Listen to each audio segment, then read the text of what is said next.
धर्मनगरी अयोध्या से सटे हुए अंबेडकर नगर जिले का हिस्सा है ये विधानसभा सीट। कभी अंबेडकर नगर फैजाबाद जिले का ही हिस्सा हुआ करता था, लेकिन साल 1995 में इसे बांटकर अलग जिला बना दिया गया। 3 दशक से भी ज्यादा का वक्त हो गया है जब से यहां बीजेपी को जीत नसीब नहीं हो सकी है, उसका खाता तक नहीं खुल सका है। साल 2022 के विधानसभा चुनाव में अंबेडकर नगर जिले की सभी विधानसभा सीटों पर समाजवादी पार्टी ने क्लीन स्वीप किया था, तो लोकसभा चुनाव में भी यहां सपा का डंका बजा था। इस सपाई गढ़ में हो रहे उपचुनाव समाजवादी पार्टी और भारतीय जनता पार्टी दोनों के लिए प्रतिष्ठा का सबब बन चुके हैं। नमस्कार, मैं हूं ज्ञानेंद्र शुक्ल। यूपी का ज्ञान में आज हम चर्चा करेंगे उत्तर प्रदेश की कटेहरी विधानसभा सीट की, उस पर हो रहे उपचुनाव की और उससे जुड़े तमाम पहलुओं की। दरअसल अंबेडकर नगर जिले के 9 विकास खंडों में से एक है कटेहरी ब्लॉक। इसी नाम से विधानसभा सीट भी है। पहले कटेहरी सीट का नाम मिंझोड़ा विधानसभा सीट हुआ करता था। विकास की अगर बात करेंगे तो इस पहलू को लेकर, इस आयाम में यह क्षेत्र कोसों दूर है, बहुत ही पिछड़ा है। बेरोजगारी और बाढ़ से ग्रस्त ये इलाका है। सरयू नदी और तमसा नदी का उफान यहां पर हर साल तबाही मचाता है। कटेहरी के घाघूपुर, दुल्लापुर सहित दर्जनों इलाके जलमग्न हो जाते हैं और धान और गन्ने की फसल जो है वो नष्ट होती है, बाढ़ में डूबती है, तो किसानों की तमाम उम्मीदें भी जमींदोज हो जाती हैं। इस विधानसभा क्षेत्र की 100 साल पुरानी बाजार भीटी और कटेहरी है। बड़ी यहाँ की जानी मानी ये बाजार हैं। इन्हें 80 के दशक से ही ये मांग होती रही है कि इन्हें नगर पंचायत बनाया जाए, कटेहरी को नगर पंचायत का दर्जा दिया जाए, लेकिन शासन तक ये बातें जाती हैं, लेकिन मांग अभी भी अनसुनी रही है। बेहद पिछड़े क्षेत्र के तौर पर जाना जाने वाला ये जो इलाका है, यहाँ कोई उद्योग धंधे नहीं है, सड़कें खस्ता हालत है, छुट्टा जानवर की समस्या है, बिजली पानी तमाम मूलभूत जरूरतें लोगों के लिए आज भी दिक्कत पैदा करती हैं। कटेहरी रेलवे स्टेशन पर जो ट्रेनें हैं, बहुत ही कम ट्रेनें रुकती हैं, इसको लेकर भी लोगों की नाराजगी रही है। कई बार रेल मंत्रालय को लिखा गया है, कई मांग की गई है, लेकिन ये मांग भी अनसुनी रही है। रामायण काल से ही इस पूरे क्षेत्र का अति धार्मिक महत्व रहा है। पहले तो यह अयोध्या का हिस्सा ही हुआ करता था। कटेहरी का शिव बाबा धाम, बाबा जगरदेव धाम, ये तमाम ऐसी जगह हैं जो धार्मिक आस्था का बड़ा केंद्र है। इस इलाके में 300 एकड़ में फैली दरवन झील बड़ी प्रसिद्ध है। उत्तर प्रदेश की बड़ी झीलों में यह शामिल है। यह प्राकृतिक झील आसपास के गांवों में सिंचाई का मुख्य स्रोत है। इस झील से किसानों को बड़ी सहूलियत होती है। ठंड के मौसम में यहां बड़ी तादाद में साइबेरियन प्रजाति के दुर्लभ पक्षी यहां पर पहुंचते हैं। उनको देखने के लिए भी दूर दराज से लोग आते हैं यहां पर। इस झील को पर्यटन स्थल के तौर पर और पक्षी विहार के तौर पर विकसित करने के कई कोशिशें होती रहीं, कवायदें होती रही हैं, प्रस्ताव भी भेजे जाते रहे हैं शासन को, लेकिन अभी इस पर काम मुकम्मल नहीं हो सका है। बीते 8 सितंबर को यहां के दौरे पर पहुंचे थे सीएम योगी आदित्यनाथ। उन्होंने कटेहरी विधानसभा क्षेत्र को विकास का तोहफा दिया था। 12 अरब 31 करोड़ की 6,778 परियोजनाओं का तोहफा दिया था, लोकार्पण शिलान्यास किया था और उम्मीद की जा रही है बीजेपी खेमे की तरफ से कि विकास का जो संदेश सीएम योगी ने दिया है उससे उन्हें काफी फायदा होगा बीजेपी खेमे को। चुनावी इतिहास के झरोके में भी झांक लेते हैं, उसको भी टटोल लेते हैं। तो इसका नाम पहले मिंझोड़ा सीट हुआ करता था, ये नाम से जानी जाती थी कटेहरी विधानसभा सीट। 1962 में ये सीट अस्तित्व में आई थी और जब यहां पहले चुनाव हुए 1962 में, तब निर्दलीय प्रत्याशी के तौर पर महादेव यहां से चुनाव जीते थे और यहां के पहले विधायक बने गए। साल 1967 में कांग्रेस के राम नारायण यहां से चुनाव जीते थे, तो 1969 और 1974 में कांग्रेस के भगवती प्रसाद शुक्ल को यहां से चुनाव जीतने का मौका मिला था। जनता ने उन पर भरोसा जताया था। 1977 में यह इमरजेंसी के बाद का जो दौर था उसमें जनता पार्टी को यहां पर जीत मिली थी।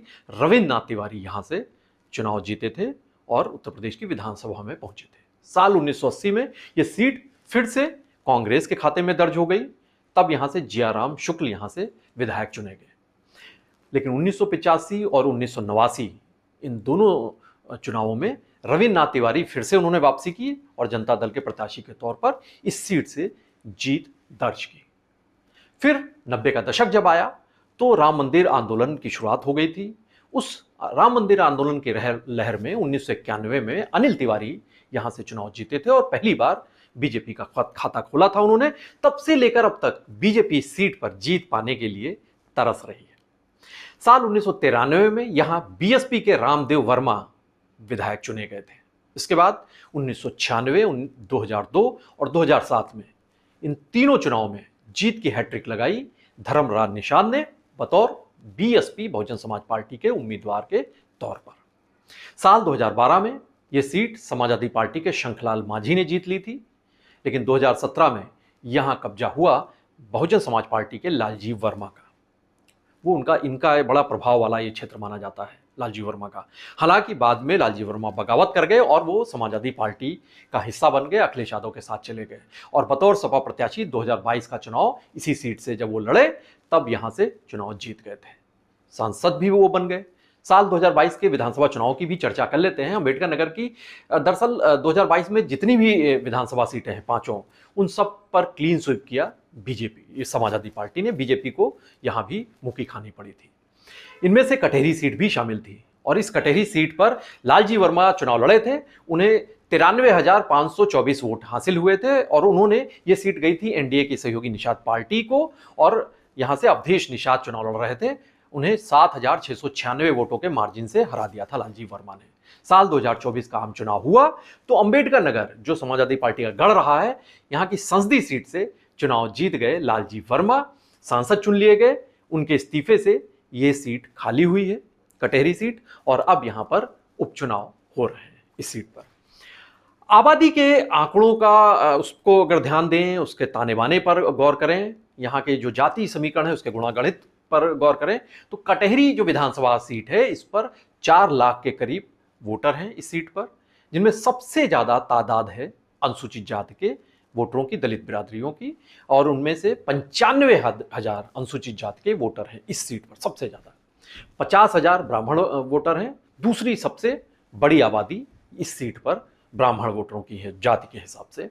45,000 कुर्मी हैं इस सीट पर। 40,000 मुस्लिम वोटर हैं। 30,000 छत्री और निषाद वोटर्स हैं इसके करीब हैं। 20,000 यहाँ पर राजभर बिरादरी के वोटर हैं। 15,000 बनिया वर्ग के भी वोटर हैं। इसके अलावा फिर 10,000 मौर्य हैं। 8,000 नाई बिरादरी के लोग हैं यहाँ पर वो वोटर्स। 7,000 पाल बिरादरी के वोटर्स हैं इस सीट पर।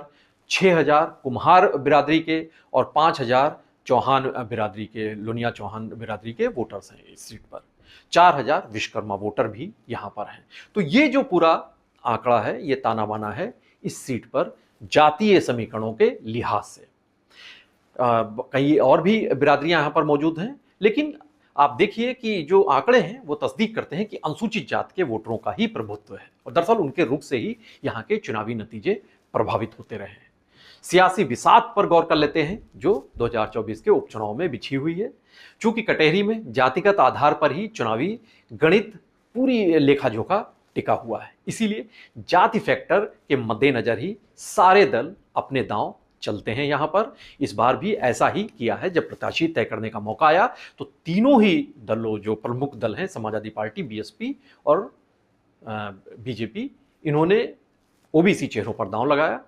समाजवादी पार्टी के सांसद लालजी वर्मा की पत्नी शोभावती वर्मा समाजवादी पार्टी की विधायक के तौर पर, प्रत्याशी के तौर पर हैं, तो बीजेपी ने धर्मराज निषाद को यहां पर चुनावी मैदान में उतारा है। बीएसपी से अमित वर्मा ताल ठोक रहे हैं। बीजेपी प्रत्याशी की जीत सुनिश्चित करने के लिए बीजेपी ने पूरी ताकत झोंक रखी है। उसके मंत्री यहां पर सक्रिय हैं, उसके तमाम विधायक यहां पर दौड़भाग कर रहे हैं, संगठन के पदाधिकारी भी यहां पर मुस्तैद हैं और वोटरों को बीजेपी प्रत्याशी के पक्ष में लामबंद करने की भरपूर कोशिश कर रहे हैं। एनडीए के सहयोगी दल भी जुटे हुए हैं। लालजी वर्मा भी अपनी इस गढ़ को, अपनी इस पैतृक सीट को बचाने के लिए खासी मशक्कत कर रहे हैं। उनकी समाजवादी पार्टी के पदाधिकारी भी उनका साथ दे रहे हैं। बीएसपी के अमित वर्मा खुद तो जुटे ही हुए हैं, उनके साथ ही बीएसपी के प्रदेश के अध्यक्ष विश्वनाथ पाल भी यहां पर जमकर मशक्कत कर रहे हैं। यहां एक दिलचस्प संयोग भी है कि जो चुनाव लड़ रहे प्रत्याशी हैं, इन सभी का बीएसपी से यानी बहुजन समाज पार्टी से गहरा कनेक्शन रहा है। अमित वर्मा तो बीएसपी से लड़ ही रहे हैं, वो तो हैं ही बीएसपी के। वहीं सपा की प्रत्याशी शोभावती वर्मा जो हैं, उनके पति लालजी वर्मा एक दौर हुआ करता था जब बीएसपी सुप्रीमो मायावती के खास सिपह सालार माने जाते थे, बीएसपी के बड़े नेता माने जाते थे। और साल 2007 में जब माया राज कायम हुआ, मायावती उत्तर प्रदेश की मुख्यमंत्री बनी, तो उनकी कैबिनेट के सदस्य बने और रसूखदार कैबिनेट मंत्री के तौर पर जाने जाते थे लालजी वर्मा। लेकिन बाद में इन्होंने बगावत की और समाजवादी पार्टी का हिस्सा बन गए, उसमें शामिल हो गए, अखिलेश यादव के साथ आ गए।